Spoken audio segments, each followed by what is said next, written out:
हाँ प्रियंका, जय श्री माता जी। बहुत सुंदर सा ध्यान था आज का। बहुत ही ज्यादा मतलब ऐसा फीलिंग था कि आप एक जैसे खड़ा होता है ना, पानी भरने के लिए उसको नदी में डुबो दिया जाता है। अच्छा। ऐसा ही फीलिंग जैसा लग रहा था। परम में डूब गए बस।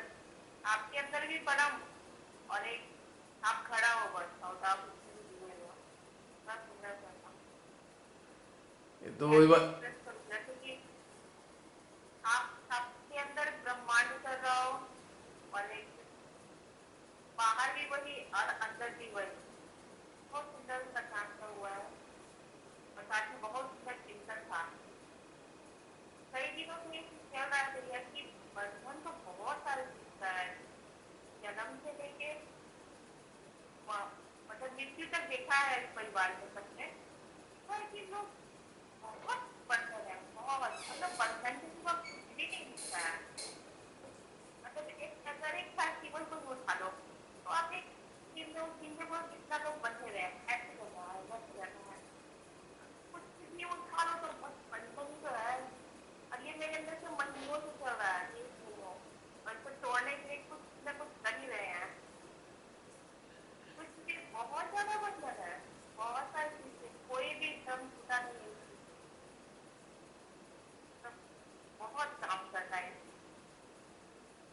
और सब पे नजर रख रही हूँ तो बहुत बढ़िया है। अभी तो बहुत बढ़िया है। चल गए जैसे ऐसा लग रहा है। और इतनी राहत पड़ी सांस। हम लोग सोचते हैं कि बस डिटैचमेंट हम लोगों को परिवार से रखना है। अपने खुद का इतना सारा बंधन है ना। आपकी खुद की आदतें, आपकी खुद का तैरना, मतलब रहना, इतना पूरा का पूरा हमको लगता है मरना भी बंधन है। कैसे मरे वो भी बंधन। मरेंगे तो कैसे होगा, धीरज क्रियाक्रम वो भी बंधन है। मजेदार बातें करी तुमने। मरना भी बंधन है भाई, आफत है। मरने के बाद इतने कर्म कांड होते हैं, एक आफत हो जाती है पूरी। चैन से मर भी नहीं सकते, है ना। हाँ वही तो, जन्म लेने के बाद भी बंधन, जन्म लो तो बच्चा ऐसे चाहेगा, इस लेने के बाद चाहेगा, मतलब बहुत सारे, बहुत बहुत चिंतन चाहिए इस चीज पे। और बहुत मजा आया कि आज ये चीज हुआ। बहुत सारा कुछ बातें आपने आपके ग्रुप से ऐसे अंदर आई है बस। सही चल रहा था ऐसा लगता है। बहुत सारी चीज करने के बाद कि माता जी के शरण में आके तो बंधन का और एक बाड़ा छाया लोगों के। सहज की शरण बोलिए तो माता जी के नहीं, सहज की शरण में जाए उनके ऊपर तो लोग बंधन का जो वही बढ़कर व्रत बैठ गया है। नहीं उन्हें निकाल पाए।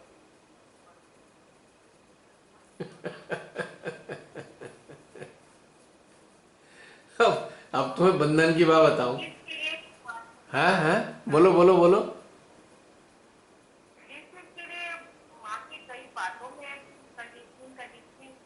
तो मुझे लगा कि सहज में बहुत ज्यादा कंडीशनिंग आ गया। लोग तो हर एक चीज में इतनी कंडीशन हो है, हर चीज का। अब देख लो बहुत ज्यादा पूजा से लेकर एक घर का ध्यान भी लोग ऐसे करते हैं, कंडीशनों के लिए क्या करें। बहुत सारी चीजें हैं।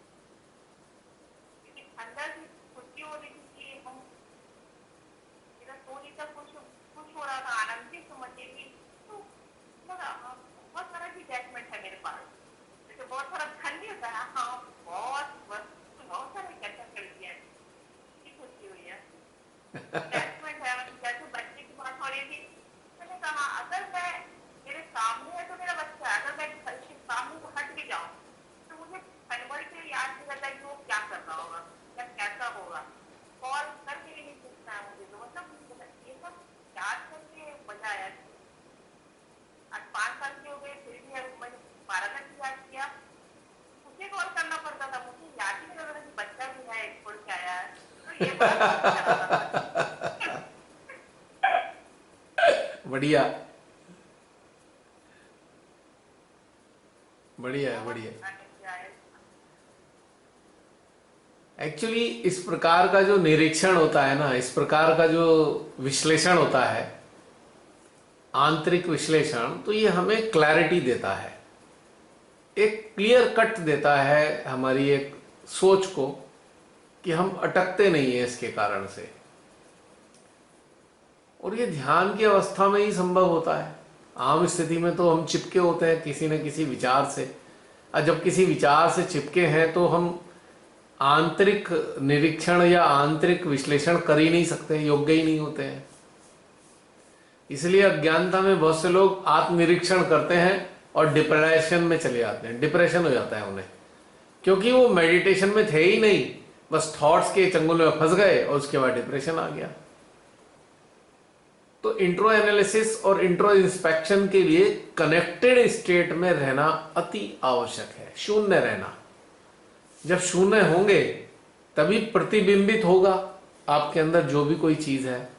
शून्य नहीं है तो प्रतिबिंब नहीं आएगा आपके अंदर की चीजों का, आपकी चेतना पटल पर रिफ्लेक्ट ही नहीं होगा कुछ भी, आप जान ही नहीं पाएंगे हो क्या रहा है अंदर हमारे। अब तुमने इतनी बढ़िया बात करी कि मरना भी एक बंधन हो गया है, बिल्कुल ठीक इसी बात को मैंने मिताली से कहा। मैंने कहा बेटा मेरे शरीर छोड़ने के बाद कुछ करियो वरियो मत, वरना मेरी चेतना इंतजार ही करती रहेगी 2-3 दिन तक, तुम पता नहीं क्या क्या करते रहोगे फालतू की चीजें। हाँ बेचारी बताओ, जीवात्मा को लटकाए रखते हैं 13-13 दिन तक, क्या फायदा। शांति से पहले दिन ही अर्पित कर दो भाई, अग्नि के हवाले कर दिया, फिर रह क्या गया, उसे ले लेके घूमते रहेंगे जब। या तो अग्नि के हवाले कर दिया जाए या धरती के हवाले कर दिया जाए, दोनों ही कंडीशन में कुछ शेष तो रह नहीं जाता। तो वो जो जीवात्मा है उसको इतना इंतजार क्यों कराना कि तू 13 दिन तक इंतजार कर। वो तो शायद एक पल के लिए भी ना इंतजार करना चाहे, हम उसे पकड़ के बैठा लेते हैं बंधन में, उस बेचारी जीवात्मा को भी बांध के रख लेते हैं, रुक जा अभी मत जा, अभी मेरे को ये करना है, अभी मुझे ये करना है, अभी ब्राह्मण जिवाने हैं, अभी गंगा ले जाना है, वहां पे अभी हवन कराना है, अभी फिर ब्राह्मणों को बुलाकर उसे खिलवाना है।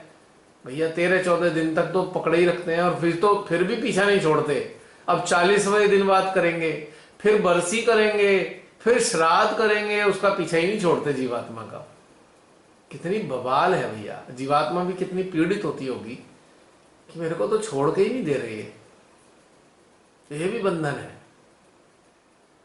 मतलब शरीर ही नहीं रहा तो छोड़ दो ना उसका पीछा। अब उसे भी जाने दो, कहीं जाना वाना चाहती हो, कहीं जन्म वनम लेना चाहती हो, नहीं आजा तुझे खीर खिलाएंगे। 20-20 साल बाद भी उसे जाने नहीं दे रहे, उसे जन्म नहीं लेने दे रहे। खीर खा ले, कपड़ा पहन ले, खटिया ले जा।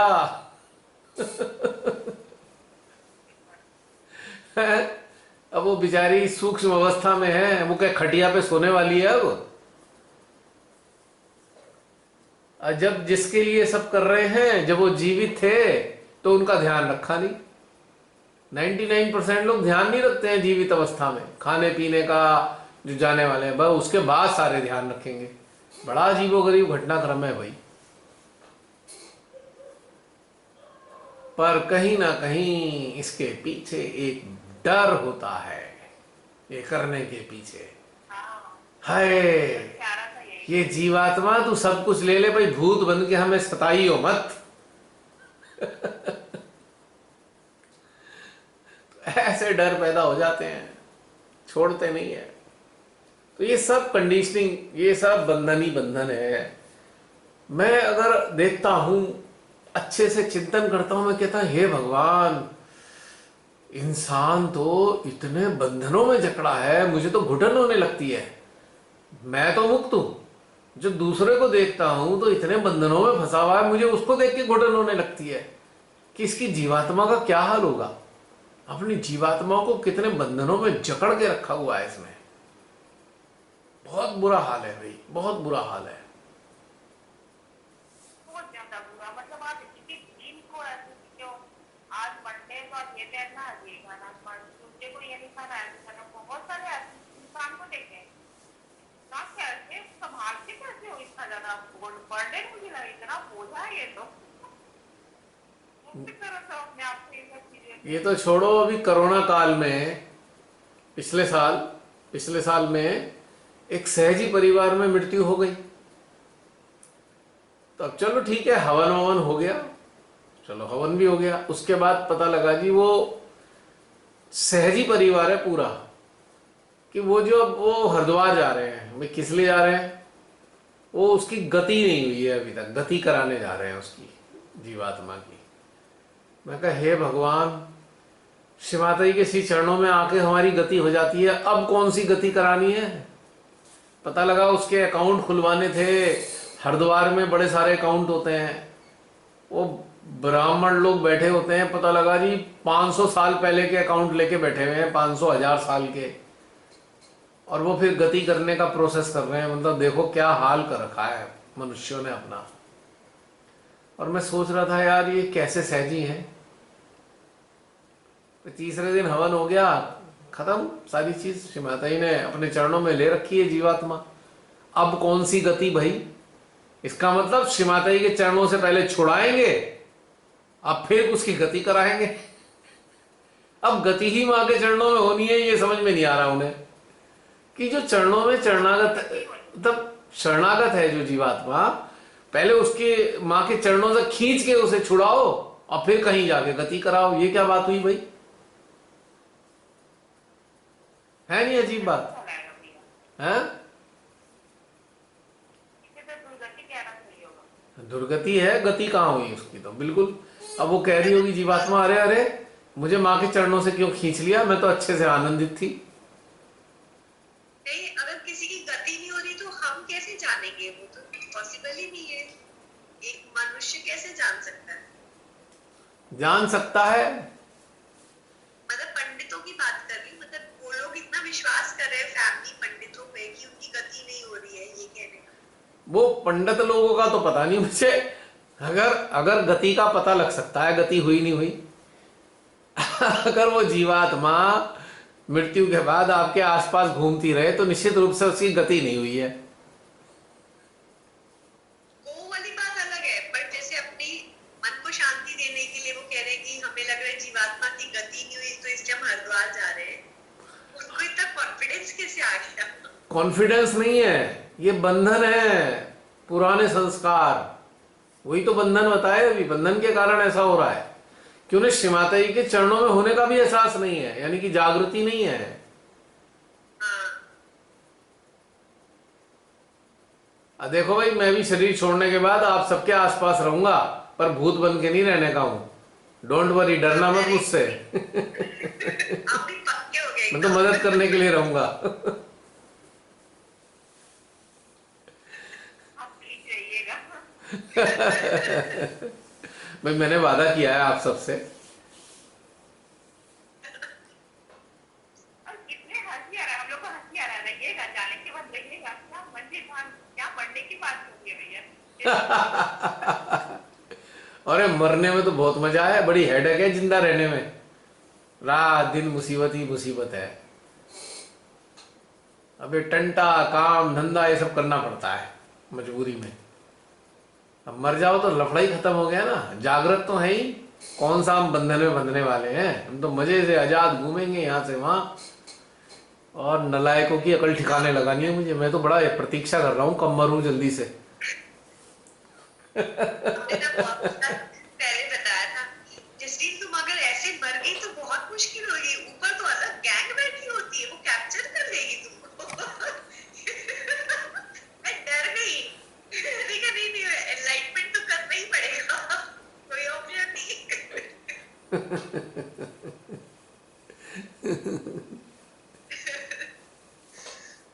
भाई जागृति मिलेगी, जागृति आ गई, मुक्त अवस्था का आनंद लेने लगी, तो फिर उसके बाद तो कोई समस्या है नहीं। एक रहस्य की बात बता रहा हूं मैं। मृत्यु के एक समय हम संसार की जिस चीज से भी जुड़े होंगे, बस वही चीज संसार छोड़ने के बाद हमारा बंधन बन जाएगी चेतना का। समझ में आई बात? अगर मृत्यु के समय परमात्मा से जुड़े होंगे, परमेश्वरी से जुड़े होंगे, देवी देवताओं से जुड़े होंगे, तो बंधन ना बनकर वो साथी बन जाएंगे हमारी जीवात्मा के शरीर छोड़ने के बाद। फिर वो हमारे साथ हमेशा रहेंगे। तो कितना बड़ा अंतर हो गया।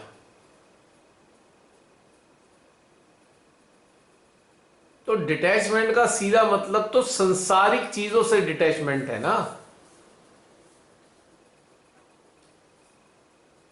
तो सोच लो, देवी देवताओं का साथ चाहिए या मुसीबतों का साथ चाहिए शरीर त्यागने के बाद? तो बस अभी से जुट जाओ, अपनी चेतना को मुक्त अवस्था में स्थापित कर लो। बहुत दुर्गति होती है शरीर त्यागने के बाद यदि मुक्त अवस्था को प्राप्त नहीं किया जीते जी।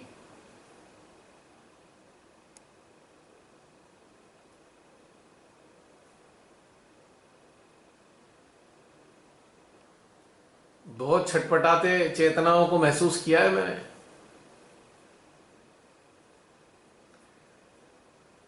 हमारे खानदान में बड़े सारे लोग संसार छोड़ के गए, पर वो गए कहाँ? यहीं बैठे हुए हैं, यहीं घूमते फिरते रहते हैं, सपनों में आके अपनी तकलीफें बताते रहते हैं। अब क्या करें? जीवित अवस्था में सुनी नहीं बात, अब छटपटाते रहो। क्या कर सकते हैं उनके लिए? कोई भी कुछ नहीं कर सकता।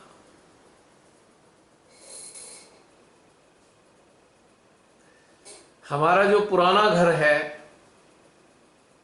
पुराने घर में जो भी चेतनाएं होंगी, मुझे आए दिन सपनों में पुराने घर में ले जाती हैं। वो डेली आए दिन पुराने घर के ही सपने आते हैं। इतनी चेतनाएं पीड़ित हैं वहां पे। चलो भाई ठीक है, हम तो चले जाते हैं तुम्हारे फायदे के लिए, ले जाओ हमें सपनों में कहीं भी, हमें क्या दिक्कत है? तुमको लाभ होना चाहिए। अगर वो चेतनाएं वहां मुक्त होती, वहां मुक्त विचरण कर रही होती, तो मेरे को सपने में क्यों ले जाती वो बार बार? अब जीवित अवस्था में उन्होंने ऐसे कोई काम किए नहीं मुक्त अवस्था वाले। अब मैं ही उन्हें नजर आ रहा हूं श्रीमाता से जुड़ा हुआ। तो अब होता भी यही है, वो मुझे सपने में ले जाती हैं पुराने घर में, और मैं सुबह उठ के उनके लिए प्रार्थना कर देता हूं श्रीमाता से। तो यही सिलसिला चल रहा है बड़े दिन से, बहुत दिन हो गए। ये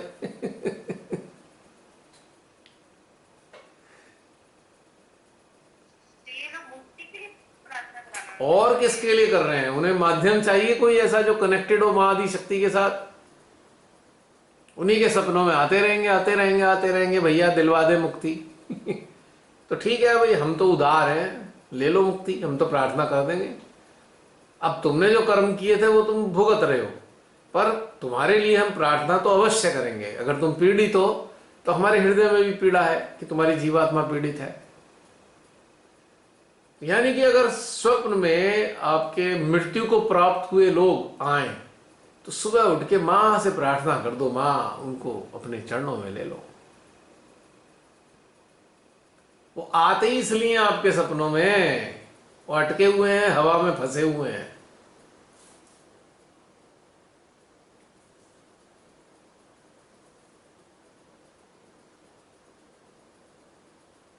हमारा कर्तव्य है कि हम उनके लिए प्रे करते हैं माता से मॉर्निंग में। हाँ, कभी भी सपने में हमारा कर्तव्य होता है कि हम प्रे करें। बस कर्तव्य है। ये छोड़ो, संसार को, शरीर को छोड़े हुए सहजी भी आए हैं मेरे कई बार सपनों में। मैंने कहा अच्छा अभी तक अटके हो, चलो प्रार्थना कर देते हैं मां के चरणों में, वरना आते ही नहीं।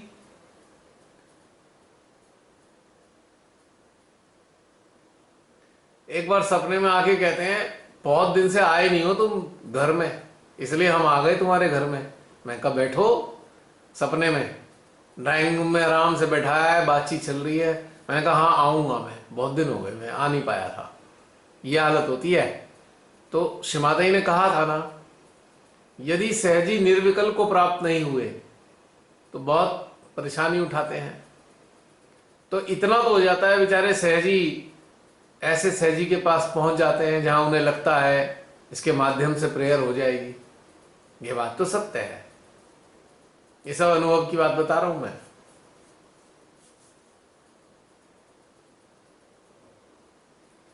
कुछ सहजी आए शरीर त्यागने के बाद मेरे सपने में।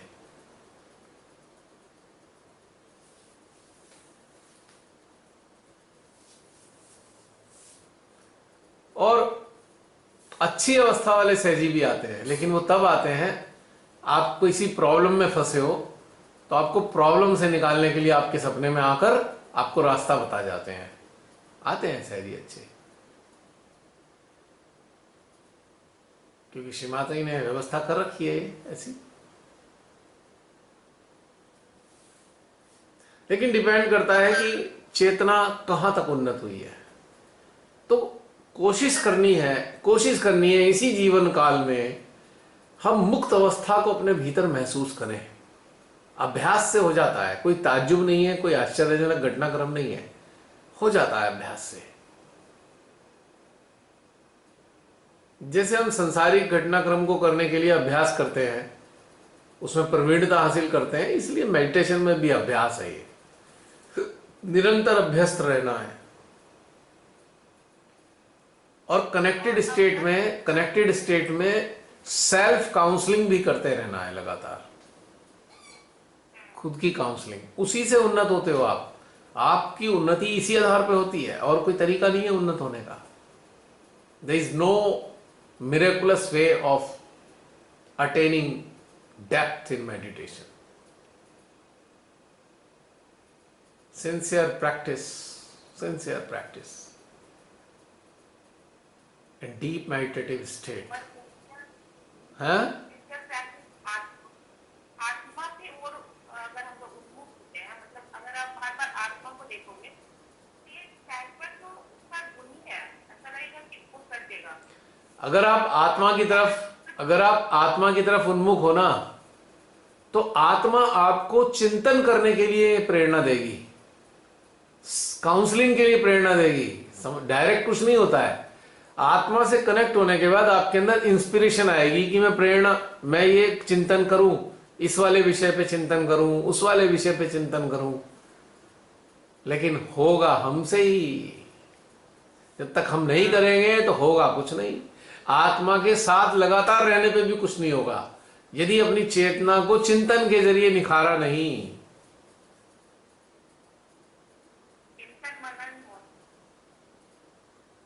इसके बिना कुछ नहीं हो सकता। एक छोटा सा 2 लाइन लिखी थी ना मैंने, ध्यान एक विवाह के समान है जिसमें चिंतन मनन शादी करते हैं और उनके समाधान रूपी संतान की उत्पत्ति होती है।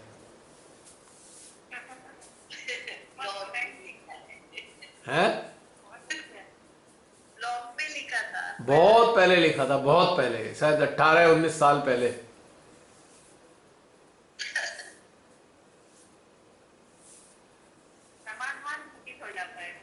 समाधान रूपी संतान की उत्पत्ति होती है। चिंतन मनन का विवाह होता है और समाधान रूपी संतान की उत्पत्ति होती है। और ध्यान एक विवाह का आयोजन है, ऐसे समझ सकते हैं हम आसानी से। यानी कि हमारी आत्मा के साथ हम निरंतर भी कितने जुड़े रहे, मां के साथ कितने भी जुड़े रहें, परमात्मा को लगातार अपने भीतर अनुभव करते रहें, पर इनके अनुभव करने से, इनके एकाकारिता से क्या होता है कि हमारे अंदर प्रेरणा मिलती है और चिंतन मनन की शक्ति प्राप्त होती है। यानी कि चिंतन मनन के बगैर समाधान आ ही नहीं सकता, कुछ भी कर लो।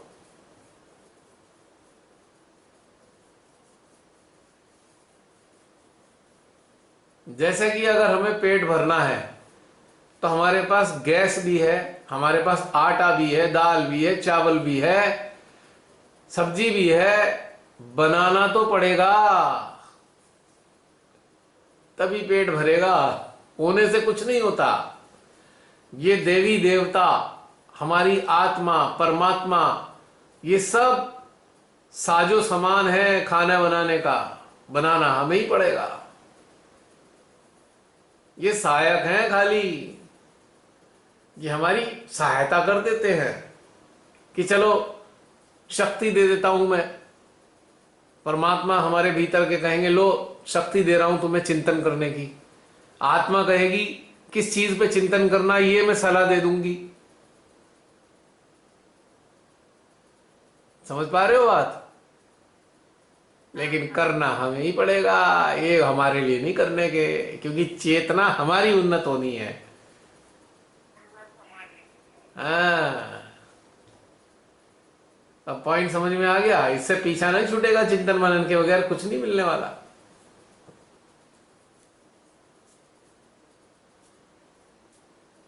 ये चीज अपने अंदर उतारनी होगी, इसलिए निखार चिंतन मनन से ही आएगा। चिंतन मनन अनुभव भी तो देता है ना, वो अनुभव भी देने का। बिल्कुल, अनुभूति अनुभव दोनों ही चीजें प्राप्त होती हैं।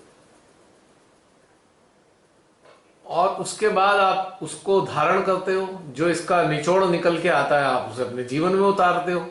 जब वो जीवन में उतारते हो तो आपका जीवन सरल होने लगता है, आपके भ्रम खत्म होने लगते हैं। जब भ्रम खत्म होने लगते हैं तो मुक्त अवस्था आ जाती है, और मुक्त अवस्था जब आ जाती है तो फिर कोई समस्या ही नहीं रहती।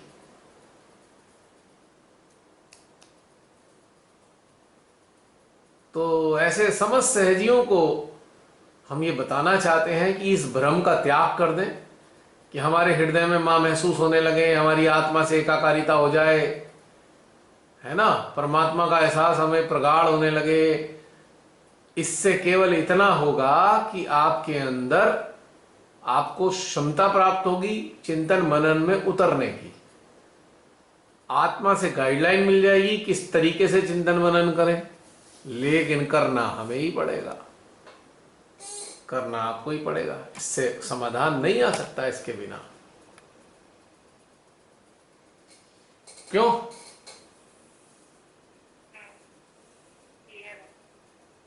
तो ये है कहानी। इसमें एक क्लू है बहुत बड़ा, कि ईश्वर की अनुकंपा से हमारे संपर्क में यदि उच्च दर्जे की कोई सोल है तो वो अपनी जो प्राप्तियां हैं उससे उसके अंदर वो सामर्थ्य विकसित हो जाता है कि जो प्राप्तियां उसने प्राप्त की हैं उसको वो ट्रांसमिट कर सकता है किसी के हृदय में। वो ट्रांसमिट भी हो जाएगा, लेकिन एक कंडीशन उसमें भी है कि आपको अपने अंदर वो वातावरण तैयार करना पड़ेगा। जैसे कि बीज है, आप बीज को हवाई जहाज से भी नीचे डाल सकते हो धरती में, पर बीज डालने से पहले धरती को तैयार करना पड़ेगा कि बीज अगर ऊपर से गिर रहा है तो धरती इतनी फर्टाइल हो जाए कि वो उसको बीज को प्रस्फुटित करने में मदद कर सके। तो हमारी जो मनोभूमि है इतनी उन्नत होनी चाहिए कि यदि किसी ने अपनी शक्ति से अपने उस काबिलियत को, अपने उस ज्ञान को अपनी चेतना के जरिए आपके अंदर ट्रांसफर भी किया है, तो हमारी जो मनोभूमि इतनी उर्वर होनी चाहिए कि जो ज्ञान उसने डाला है, ज्ञान का बीज उसने डाला है, वो फूट तो जाए ज्ञान का बीज। ये एक अलग से क्लू है, ये संभव होता है, प्राचीन काल में ऐसा होता आया है, ये संभव है।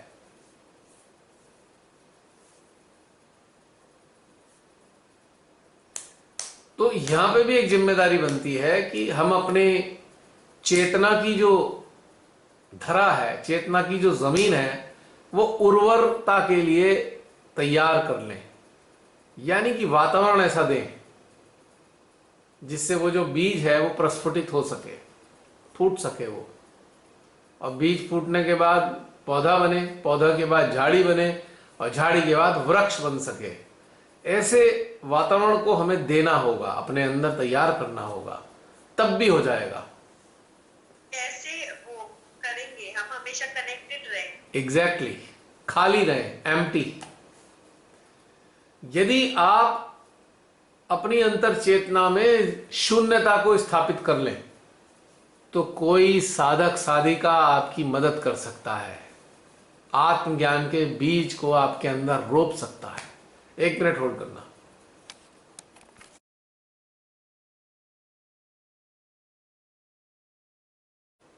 तो समझ में आ गई बात जसलीन? आ रही है। हमसे अगर कुछ भी नहीं हो पा रहा तो हम इतना तो कर सकते हैं कि हम शून्यता में अपने आप को रखें। यह भी किया जा सकता है।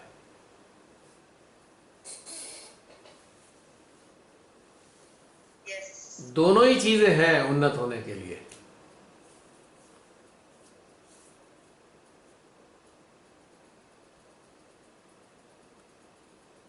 पर आप हमारे साथ तो कर ही रहे हैं इतने साल से तभी तो हो रहा है, नहीं तो कोई जादू थोड़ी हुआ है।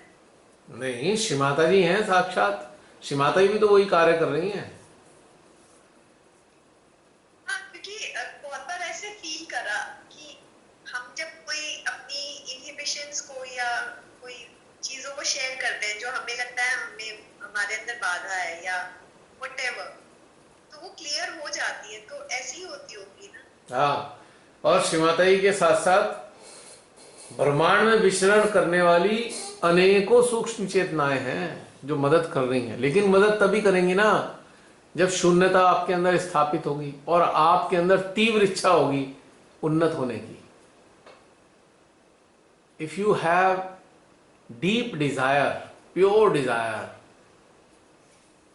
कि भाई डेवलप होना है हमें आंतरिक स्तर पे, तो ये ब्रह्मांड में विचरण करने वाली सूक्ष्म चेतनाएं भी हमारी मदद करती हैं।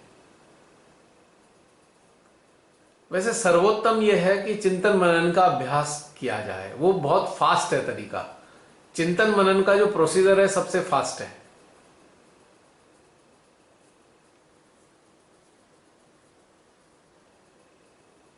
बहुत तेजी से ग्रो करता है इंसान इसमें।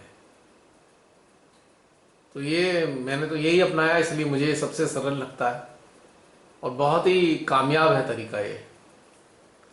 क्योंकि यही तरीका मैंने अपने जीवन में अपनाया तो बहुत सारे तथ्य क्लियर होते गए। तभी तो आप सबके साथ शेयर कर पाता हूं मैं।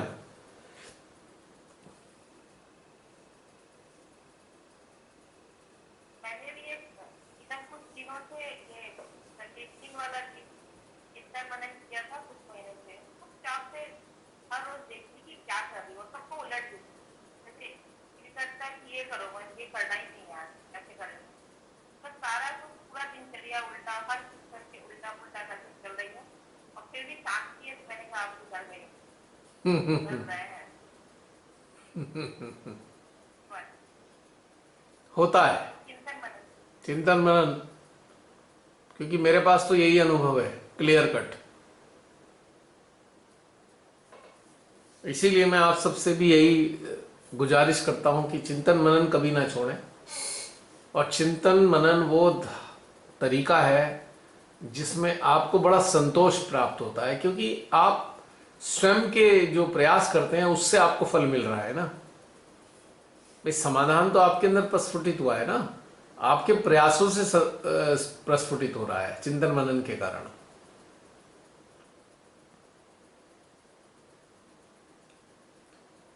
अगर आप कभी खाना बनाते हैं, बड़ा स्वादिष्ट बनता है, तो कितना अच्छा लगता है उस दिन कि क्या खाना बन गया आज। खुद भी मजा लेंगे और दूसरों को भी मजा कराएंगे खाने का। और एक खाना बहुत अच्छा बना बनाया कोई ला के दे दे, मजा तो उसमें भी आता है खाने में, पर उतना मजा नहीं आता जितना बना के खाने में मजा आता है नहीं बात सही? और जब अच्छा बनाओ तो लोगों को खिलाने में ज्यादा मजा आता वही तो मैं कहना चाह रहा हूं कि है। देखो भाई खुद भी मजा उठाते हैं और खिला के भी मजा लेते हैं। तो ये दोनों चीजें बढ़िया है। उम्मीद करता हूं बातें समझ में आ गई होंगी। और प्रियंका, और कुछ रह गया? हो गया? बहुत क्लियर हो। और कोई प्रकट होना चाहते हैं? अगर नहीं तो फिर हम समाप्त करेंगे। याद दिलाया कि लास्ट टाइम आपने कहा था ना, मैं एक एक्सपीरियंस शेयर हाँ करूंगी। हाँ हाँ हाँ हाँ, आ गया आ गया आ गया। बहुत ही मजेदार अनुभव था वो एक्सपीरियंस। 9 तारीख की बात है, 9 मार्च। 9 मार्च को, यानी कि जब मैं रात को सोया और जब सुबह के करीब का टाइम है, मॉर्निंग आवर्स का, तो श्रीमाता जी और सर सीपी दोनों मेरे ड्रीम में मौजूद थे और मैं उनको फ्रूट खिला रहा हूं, फल खिला रहा हूं, और फल में शायद वो केला था, केला। तो सर्व कर रहा हूं केला, श्रीमाता जी ने केला ले लिया, सर सीपी ने भी केला ले लिया, फिर खा लिया, फिर मैंने दोबारा केला सर्व किया उन्हें, फिर वो भी सर्व किया, मेरे खत्म हो गए, सर सीपी ने निकाल के दिए कि ये वाले भी खिला दो सबको, तो मैंने उनको भी खिलाना। तो 4 बार श्रीमाता जी को केला खिलाया, श्रीमाता जी ने 4 बार केला खाया मेरे हाथ से लेकर। ये पहली बार ऐसा कभी ड्रीम आया नहीं मेरे को, फर्स्ट टाइम आया है। सर सीपी ने भी खूब आनंद उठाया फ्रूट का और श्रीमाता जी भी। तो मुझे बड़ा आनंद आया कि भाई आज तो मां बहुत दिन बाद पधारे हो आप। अब ये बताओ, एक आप सबसे इसका एक प्रश्न करूंगा मैं, इस ड्रीम का क्या मतलब हो सकता है? आपको माइंड नहीं लगाना है, दिमाग नहीं लगाना है, आपको बस अपने हृदय से जानना है कि ये जो ड्रीम श्री माता जी ने दिखाया, 4 केले खाए मेरे हाथ से लेकर, सर सीपी ने भी खाए, तो इसका क्या मतलब है? आप सब लोग इसके बारे में क्या कहना चाहेंगे? हृदय से बताना है, दिमाग नहीं लगाना है बिल्कुल भी। बड़ा इंटरेस्टिंग लगेगा आपको ये।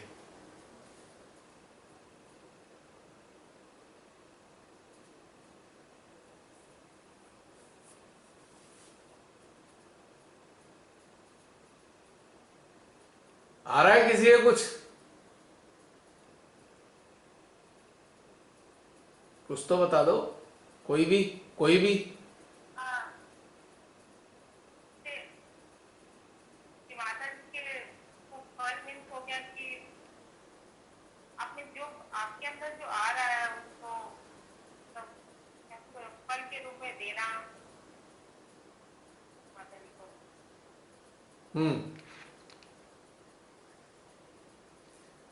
बिल्कुल, काफी हद तक तुमने सही बताया जी। और कोई? जय श्री माता जी। जय श्री माता जी। मुस्कान, जब आप बता रहे थे तो मुझे तो यही लगा कि चेतनाओं को उनके आगे दिया जा रहा है, मतलब जो बढ़ रही है चेतनाएं, ये उस हिसाब से। तुम्हारा भी काफी हद तक ठीक है, काफी हद तक लॉजिकल है, मतलब जेन्यून है। और कोई?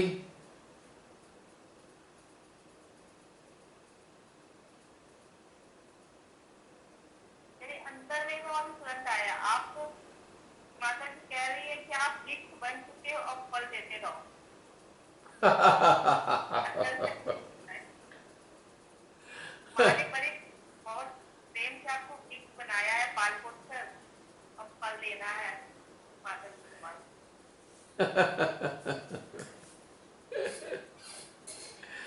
और कोई? अरे ऐसा होता ना तो आप शेयर ही नहीं करते, वो तो बोलते मेरा पर्सनल एक्सपीरियंस है। नहीं नहीं नहीं नहीं, ये एक्चुअली क्योंकि मुझे ऐसा लगा कि ये सामूहिकता के लिए है, ये जो ड्रीम था, इसलिए मैं शेयर कर रहा हूँ, वरना मैं नहीं हाँ वही, करता। मतलब वो वाला होता ना कि आपको लगता है वो मेरी और माता जी के बीच की बात है, वो मैं नहीं शेयर करता ना, वो वाला। मतलब ये वाला कलेक्टिव के लिए होगा, इसलिए आप शेयर कर रहे हो। 4 केले माने खाए, तो 4 चीजें उन्होंने ग्रहण की मेरी तरफ से।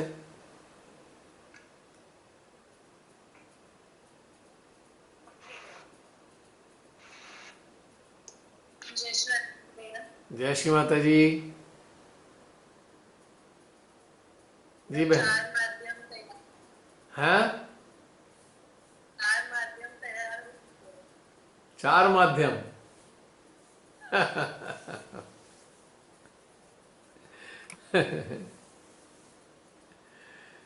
और कोई?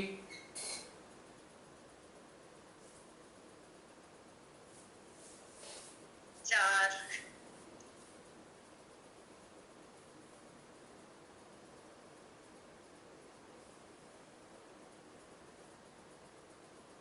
चलो मैं बता देता हूं, ज्यादा लटकाते भी नहीं, टाइम भी हो रहा है।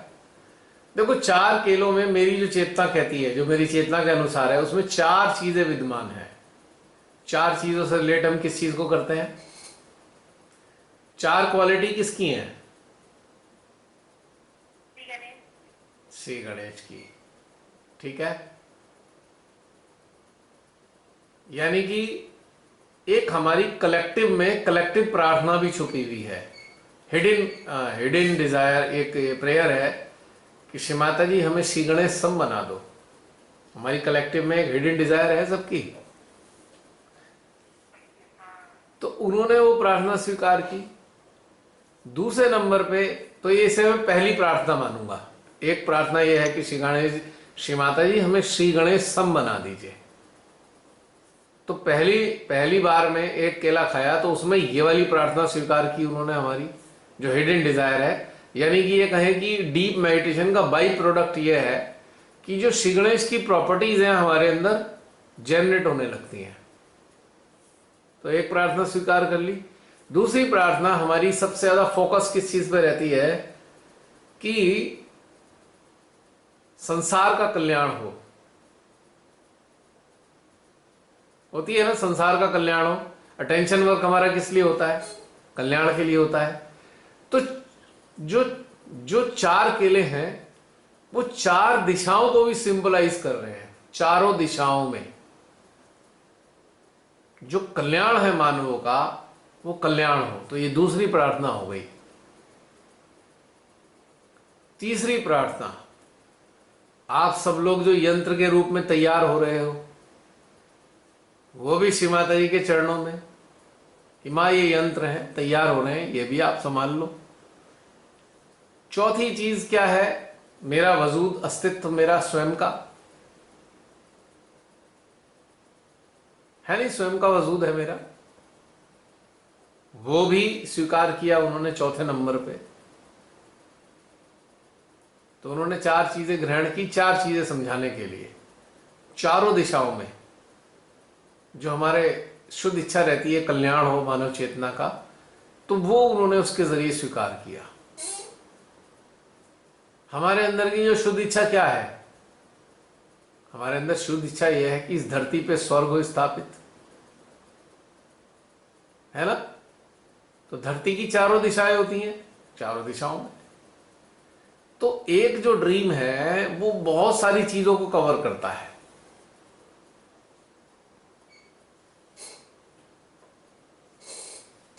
तो मुझे तो ऐसा समझ में आया है, तो ढेर सारी चीजें इसमें एक में ही शामिल हो गई है।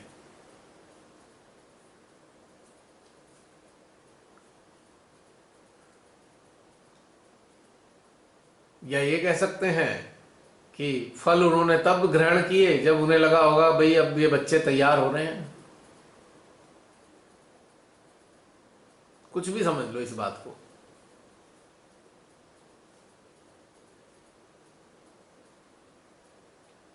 कई सारी चीजें होती हैं, सूक्ष्म होती हैं।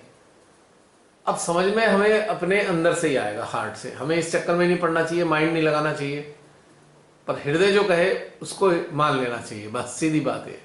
आपके हृदय में जो आया वो भी सत्य है, मेरे हृदय में जो आ रहा है वो भी सत्य है, क्योंकि इसमें ढेर सारी चीजें कवर हो रही हैं।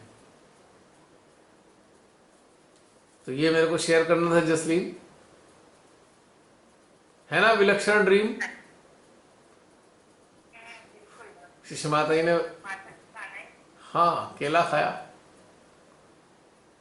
अब फल भी केले के रूप में है। अब ये केले का फल, बहुत सारी प्रॉपर्टीज होती है इसमें, बहुत खूबियां होती हैं केले में।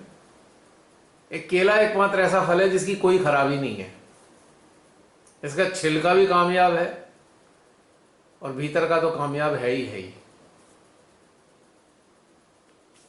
और 12 महीने आते हैं। 12 महीने आते हैं, 20 हमेशा मिलेंगे हर तरीके से।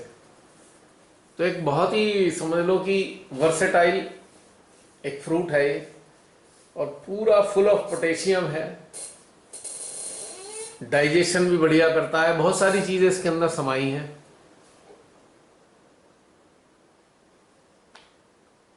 तो श्री माता जी जाने उनका ही रहस्य है कि वो स्वप्न में आई हैं, क्योंकि वो आ सकती हैं स्वप्न में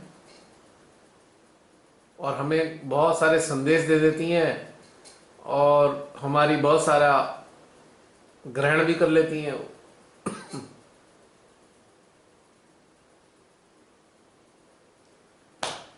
तो समाप्त करें अब, 12:30 बज चुके।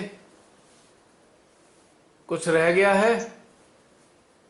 एक क्वेश्चन मुझे चल रहा था, बोलो एक पूछ बोलो। एक क्वेश्चन मुझे ये लगता है, स्वयं से जुड़ना और अस्तित्व विहीनता, ये मेरे दिल में बहुत दिन से चल रहा है। एक ही चीज है, दोनों एक ही चीज है। जैसे ही स्वयं से कनेक्ट रहने लगोगे अस्तित्व विहीन हो जाओगे। क्योंकि बाहर के अस्तित्व में कनेक्टेड हो इसलिए परेशान हो। जैसे ही भीतर के अस्तित्व से एकाकार हुए, यानी कि अपने स्वयं से जुड़े, तो अस्तित्व अपने आप ही विहीन हो गया हमारा। यानी कि अस्तित्व की नगण्यता घटित हो गई, यानी कि अस्तित्व का कोई मायने ही नहीं रहा, समाप्त हो गया। दोनों एक ही चीज है। ओके।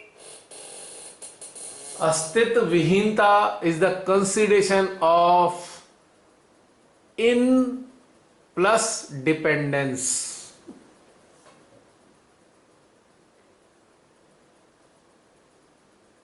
आत्मनिर्भरता का परिणाम ही अस्तित्व विहीनता है, सरल शब्दों में।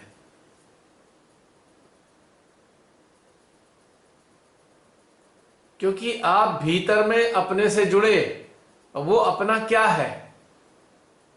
जो एक अस्तित्व परमात्मा ने हमें दिया है। संसार का सर्वश्रेष्ठ अस्तित्व परमात्मा ने हमें दिया,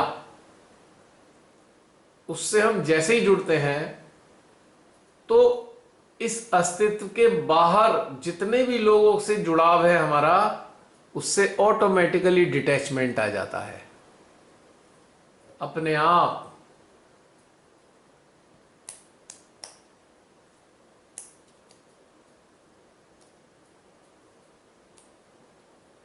अब जैसे हम एक एयर कंडीशन्ड कार में घूम रहे हैं और चिलचिलाती हुई धूप है, तो जो धूप है, धूप वाला कार से बाहर का जो वातावरण है वो सारा संसार है, और कार के अंदर का वातावरण है हमारा अपना अस्तित्व। हम उससे जुड़े हुए हैं। बाहर कितनी आफतें आ रही हैं, कितनी गर्मी हो रही है, हमें कोई फर्क ही नहीं पड़ना। We are enjoying our journey.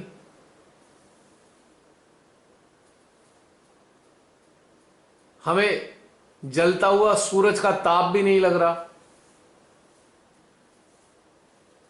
हमको लू भी नहीं लग रही।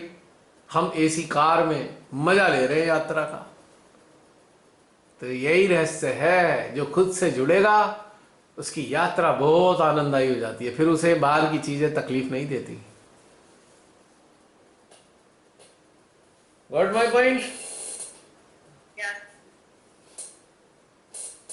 चलो इसी के साथ समाप्त करते हैं, ठीक है? और कोई? मुझे 2 क्वेश्चंस पूछने थे। हाँ पूछो। पहला ये, बार-बार मैं अटक रही थी इसमें कि वैसे ही बोला जाता है, बताया जाता है कि भगवान जी के हाथ में सब लोगों की लाइफ है, ठीक है? पर अगर कहीं मिसाइल आके आ जाती है या कोई अगर गन पॉइंट पे किसी को रखा हुआ है, तो वो वाली लाइफ तो एक तरीके से उस इंसान के हाथ में होगी ना। अगर किसी ने ट्रिगर दबा दिया तो वो तो मर गया। तो इसमें भगवान जी, क्या इंसान इतना पावरफुल हो जाता है कि किसी और की लाइफ भी अपने हाथ में रखने की क्षमता रखता है? नहीं, किसी गन पॉइंट पे जिसने रखा है उसके हाथ में तो हमारी लाइफ नहीं है। लेकिन हम ऐसा सोच रहे हैं कि हमारी लाइफ इसके हाथ में आ गई है। हमारी मृत्यु गोली से लिखी हुई थी, पहले से ही सुनिश्चित थी कि गोली से ही मरेंगे हम, लेकिन हम डर के मारे ऐसा मान रहे हैं कि इसके हाथ में है। हमें तो पहले से ही सुनिश्चित था मरना। यदि हम रहस्य समझ जाएं कि भाई मरना तो सुनिश्चित है, तो हम डरेंगे बिल्कुल नहीं। हो सकता है उसका उल्टा करें, उसकी गन पकड़ के उसको 2 थप्पड़ जड़ दें, ये भी कर सकते हैं हम। ठीक है, तो मतलब जो लोगों का पहले से सुनिश्चित है वो है, होगा। उस वजह से हो रहा है। ठीक है। और दूसरी चीज, जो लोग अपने शरीर को लेकर जागरूक नहीं है और वो सो कॉल्ड देश प्रेम अपने अंदर रखते हैं, तो क्या ये दोनों चीजें पैरेलल चल सकती है कि अपने आप को लेकर आप जागृत नहीं हो पर आप देश प्रेम? हाँ, हो सकता है। मोस्ट ऑफ द टाइम यही होता है। अब जैसे यूक्रेन में कितने सारे सहजीज हैं, या जो सहजीज नहीं है, जो आम लोग हैं, और वो अपने जीवन को आहुति दे रहे हैं, फाइट कर रहे हैं, वो अपने जीवन को समाप्त कर रहे हैं, गोली खा रहे हैं, बम खा रहे हैं, लेकिन फिर भी लड़ रहे हैं। तो देश प्रेम भी वही हायर लेवल की स्पिरिट होती है। ये भी बहुत ऊंचे दर्जे की एक चेतना का स्तर है। हर कोई ऐसा नहीं कर सकता। ना ना ना, मैं दवाई लेने वालों की बात कर रही थी। अच्छा, दवाई? शरीर, हाँ जी, उन लोगों ना ना ना ना, वो तो उनकी चेतना जागृत नहीं है, वरना ले ही नहीं सकते। तो वो देश प्रेम, वो वैसे लोग देश प्रेमी नहीं हो सकते। देश प्रेम कहां से आ गया? मूर्खता करने में कोई देश प्रेम दिखाई दे रहा है? ये फुल वैसे लेने के टाइम पे कोई बात नहीं, मतलब ले लिया, पर जब देश की बात में आती है, हाँ जी हम देश प्रेमी हैं, हम देश प्रेमी हैं, तो ऐसे लोग नहीं हो सकते ना। दवाई ग्रहण करने वाला देश प्रेमी नहीं है, डरपोक है। इसमें देश प्रेम कहां से आ गया?